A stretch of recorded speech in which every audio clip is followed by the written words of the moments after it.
Let's see if it...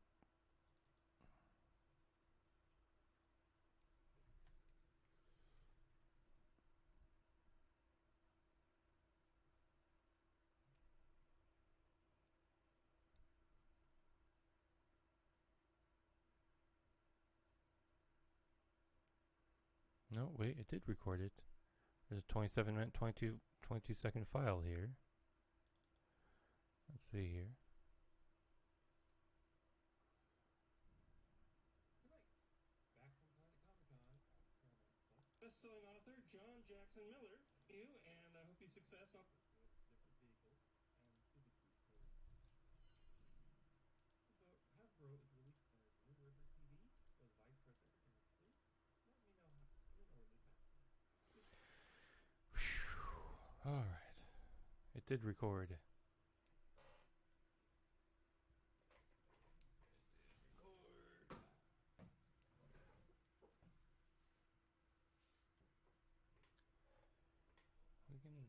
I can die happy. I was almost about to get very upset. Yeah. And that was almost to be really, really upsetting.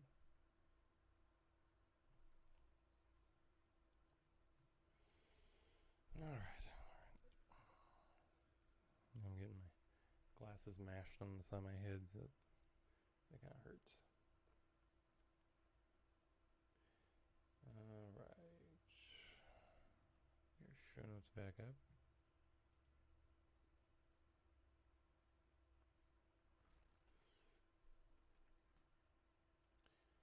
And switch our stream deck.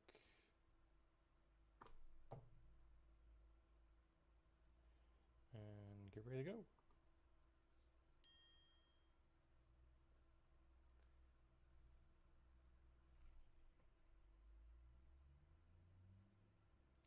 Alright.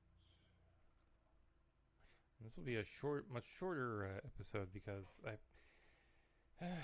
I'll explain it in the show. All right.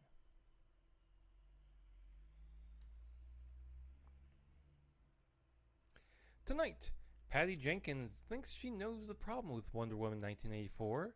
Marvel is looking for a werewolf by night. And remember America's favorite grumpy actor, Ed Asner. All that and more on the comic book edition of Multiverse Tonight. Comic books, sci-fi, fantasy, and more. If you're looking for a roundup of geeky news, you're in the right place. This is Multiverse Tonight.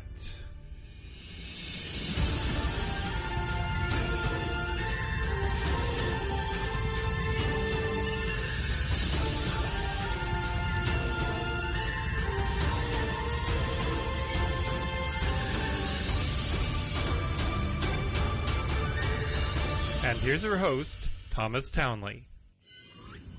Well, hello everyone, and welcome to the comic book edition of Multiverse Tonight. I'm your host, Thomas Townley, and this is episode 140.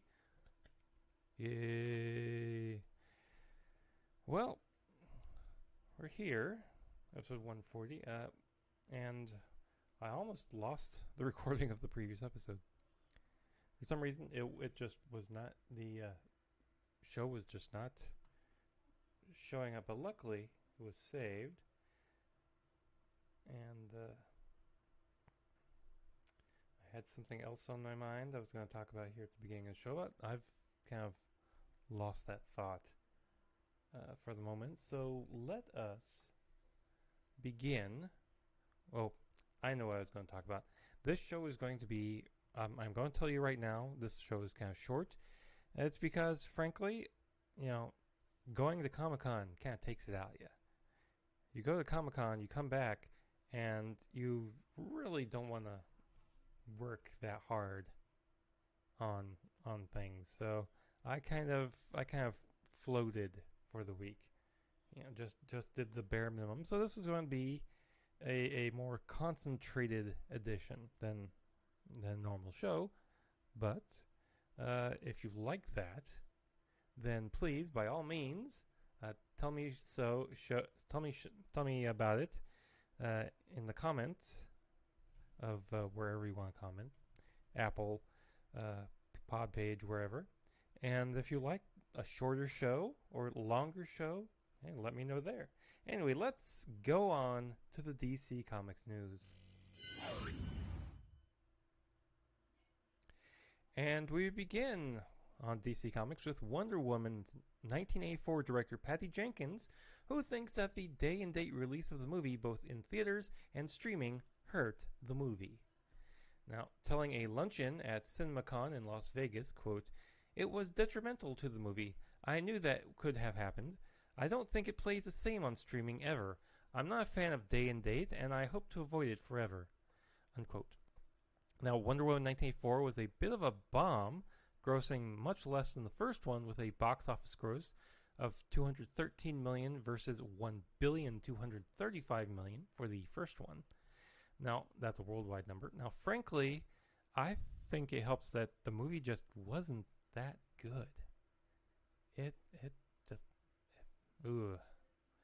You know, I could go on and on about how that movie just failed on multiple fronts, but I'll let you decide that for yourself. Now, on that, the Batman was also shown off at CinemaCon. Director Matt Reeves opened up about his intimate approach to the character and promised the most personal Batman story that will ever have been delivered as a movie. Reeves also said that this was not an origin story, but Batman in his early days, and there was also a look at Andy Serkis's Alfred. So take that for what it is. Just call me when there's a trailer so we can really dish on that. Anyway, that's enough of the DC news for today. Let's go to Marvel and Sony's Spider-Man movies, which have shot up in the digital rental charts after the trailer for Spider-Man No Way Home dropped. Now, I'm assuming that you've all seen the trailer for No Way Home. It was a fantastic trailer. I highly recommend watching that if you haven't. The trailer got 355.5 million views globally in 24 hours, breaking the all-time viewership record set by Marvel's Avengers Endgame in 2019. Now, all 7 Spider-Man films were in the top 50 of most popular rentals after the trailer was released. Number 2 being Spider-Man Far From Home. Number 13, Spider-Man Homecoming. Number 14 was 2002's Spider-Man. Number 15 was Spider-Man 2 from 2004. Number 25 was The Amazing Spider-Man 2 from 2014. Number 37 was The Amazing Spider-Man, the first one, from 2012. And last was number 47. At number 47 was Spider-Man 3, 2007. Yeah, I could see why that film just does not do justice. Anyway, Spider-Man No Way Home opens in theaters on December 17th. Emily Van Camp from Captain America Civil War and The Falcon and the Winter Soldier has just welcomed her first child with husband Josh Bowman. The star posted a picture of her hand and her child's on Instagram with the caption, quote, "Welcome to our world, our sweet little Iris. Our hearts are full," unquote. Congrats to the happy new family. Marvel Studios is looking for a Latino actor for a Disney Plus Halloween special. It's been guessed that this special would be based on Werewolf by Night, although which version it is unknown. The first version was Jack Russell, who debuted in the comic Marvel Spotlight #2 in February 1972.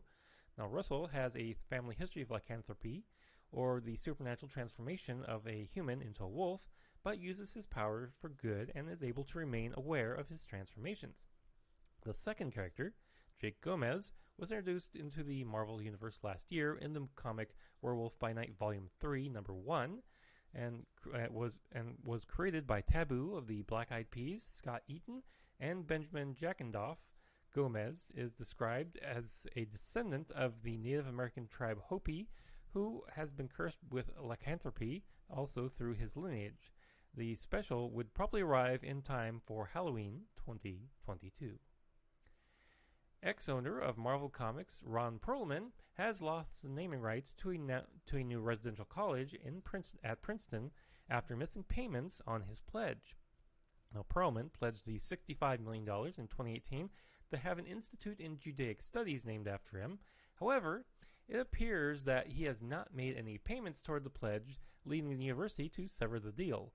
A spokesman for Princeton said, quote, "The university has terminated the gift agreement with the Perlman Family Foundation Incorporated to name a residential college because the foundation has not made payments due under the agreement.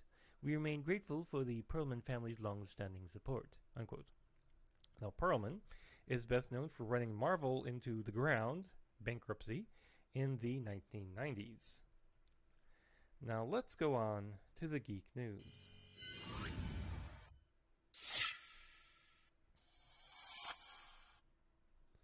And we begin with a little sad news. Michael Nader, who appeared in the original Dynasty, All My Children, and the 1990s The Flash, has passed away. According to a statement from his wife, Nader passed away on August 23rd from untreatable cancer.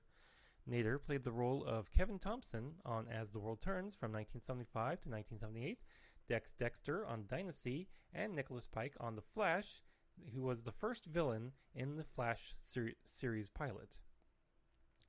The San Diego Comic Convention has announced plans to open the Comic-Con Museum in Balboa Park. The purveyors of Comic-Con International, San Diego, announced that the start of construction of the new Comic-Con Museum and that the opening and daily operations will begin on November 26th. The opening event will take place alongside Comic-Con Special Edition, a smaller fall version of the Comic-Con convention that usually takes place in San Diego during the summer. The Comic-Con Museum will offer exhibits, art, and images connected to comics and related pop culture, and will also serve as a meeting place for the comics and pop culture fan community. San Diego Mayor Todd Gloria said in a press release, "Comic-Con may be a San Diego institution, but people from around the world have eagerly anticipated this year-round home to celebrate the popular arts they love. With the museum's construction underway, we're closer than ever to welcoming a global audience to get a taste of the Comic-Con experience in the middle of our city's crown jewel, Balboa Park." Now, this place will have 2 classrooms that are scheduled to open in the museum's educational center. One is the Cox Innovation Lab, which is being sponsored by Cox Communication, who contributed $175,000 to create the lab. According to the press release, the museum will also continue to expand its interior display space and educational area over the next several months, leading to a grand opening scheduled for July 2022. SDCC's primary income stream is, of course, the annual conventions, but those have not occurred since 2019 due to the worldwide COVID-19 pandemic. The opening of the museum will take place in July of 2022. Yeah, I don't know how to feel about that. You know, the Comic-Con experience in the museum, so you're going to be standing in line for hours, I guess? I don't know, how do you museum that? Have stars come in and give panels in the museum? Anyway, Fall Out Boy guitarist Joe Troman and actor Brian Posehn, from the Sarah Silverman program and The Big Bang Theory, have teamed up with Heavy Metal Magazine to create the new comic book series The Axe, coming in early 2022. A horror comedy adventure, The Axe follows 3 nerdy skate punk metalhead teenagers who steal an old cursed guitar that opens a portal to an interdimensional hellscape called Shoel. In Shoel, the kids must fight off hideous ancient creatures while trying to get back to Earth. According to the press release, it's like Army of Darkness meets The Goonies. Posehn told Variety, quote, "We put horror and heavy metal music in a blender with likable kids as our protagonists and came up with the perfect combo for a collaboration with Heavy Metal Magazine," unquote. And Troman added, "The Axe merges 2 of my favorite things, horror and comedy, but it has heart. We intentionally wove in themes of broken childhood, abandonment, and coming of age throughout the book, and I am proud of the dimensions within the story. But on the fun side, what we are able to do with pushing the gore, the jokes, the darkness, it's just everything I've really wanted to do on a wish fulfillment list. I'm really, truly grateful that Heavy Metal wanted to take a swing on this one. I'm thrilled to see it come to life on page. unquote. Postman and Truman also recruited Scott Koblish, who's done Deadpool and Anthrax Among the Living, as illustrator, while Diego Ficarra will color The Axe. Heavy Metal Magazine is also currently developing The Axe as a screen adaptation as part of a slate of projects based on the original IP. The Axe will premiere in Heavy Metal Magazine as a serial in early 2022, and then will be collected into a comic book series and ultimately a trade paperback.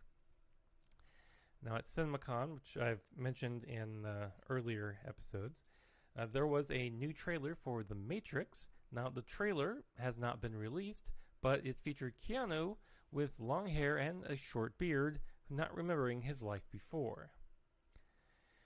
That's kind of sad. Well, to close on some more sad news, sorry to be a downer, folks. Ed Asner has passed away. The actor was born in Kansas City, Missouri in November of 1929, but grew up in Kansas City, Kansas. He graduated from high school there and went to college at the University of Chicago. Now, after college, he went to work on the assembly line at General Motors and later served with the U.S. Army Signal Corps. Following his military service, he helped found the Playwrights Theater Company in Chicago, the group that would someday reform into the Second City. He left for New York and got cast on Broadway, and soon started out what would be a lifetime of work on television with a debut in 1958 on Studio One. He would go on to have roles on Route 66, Alfred Hitchcock Presents, The Untouchables, Ben Casey, The Outer Limits, Gunsmoke, The Fugitive, The FBI, The Wild Wild West, Mission Impossible, The Mod Squad, and in 1970, he got the role that we, of course, remember him most for, Lou Grant on The Mary Tyler Moore Show. The show ran 166 episodes and spawned a drama spin-off, Lou Grant, that ran for 114 episodes. The character also made appearances on Rhoda and in an episode of Roseanne. After that, Ed would make appearances on Highway to Heaven, The X-Files, Mom, Modern Family, and much, much more.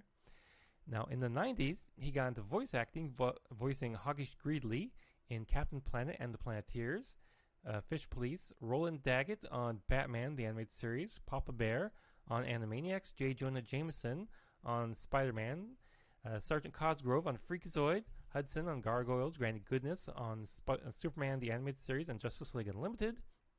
He would also be in The Boondocks, American Dad, The Cleveland Show, and plenty of other shows. His final role will be as Carl Fredricksen on the Disney Plus series Doug Days. He also had plenty of movie roles, starring with the 1961 film The Murder Men, and also had roles in Kid Galahad, El Dorado, Fort Apache, The Animal, Elf, Disney Pixar's Up, and many, many more. He still has 2 movies that haven't come out yet, one called Awaken and one called The Gettysburg Address. Ed holds the record for most Primetime Emmy Awards by a male performer, having won 7. He also won 5 Golden Globes and lots of honorary awards. Now, outside of acting, Ed was a 2-term president of the Screen Actors Guild and a supporter of Democratic causes and candidates. He was married twice, divorced twice, and had 4 children. Ed Asner passed away peacefully in Los Angeles, California on August 29th. He was 91 years old. And that brings us to the end of comic book news for now. Be sure to check us out on social media. We're at Twitter at Multiverse Tom. We're also on Facebook and Instagram as well. And if you'd like to contribute financially, check out the show notes. Visit the TeePublic store. They're doing a sale right now. And so much more. Head on over to multiversetonight.com. You'll find all our links there. If you're a subscriber, please be sure to share us with your friends. And if you're brand new to the show, please be sure to subscribe and leave some feedback. Let me know how we're doing. Now, special thanks to Shane Ivers for the intro music and Lobo Loco for the outro theme music. Thanks for watching the comic book edition of Multiverse Tonight. Now, we'll be back in 2 weeks with a brand new sci-fi and comic book edition. Now, please exit the universe in an orderly fashion. Good night.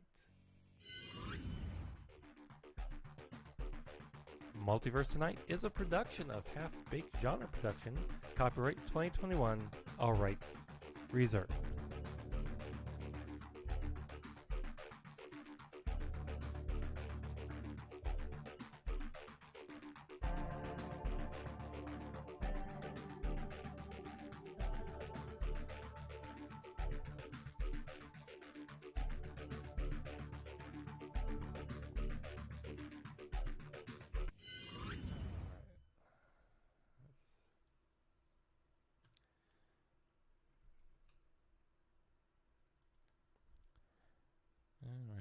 Let's see here.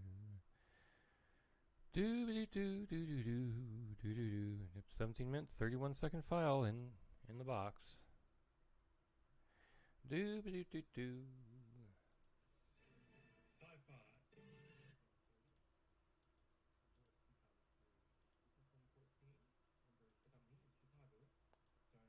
It looks like it's good.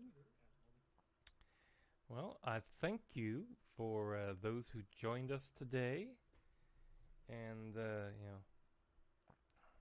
thanks for supporting live podcasting. As I said, we'll be back in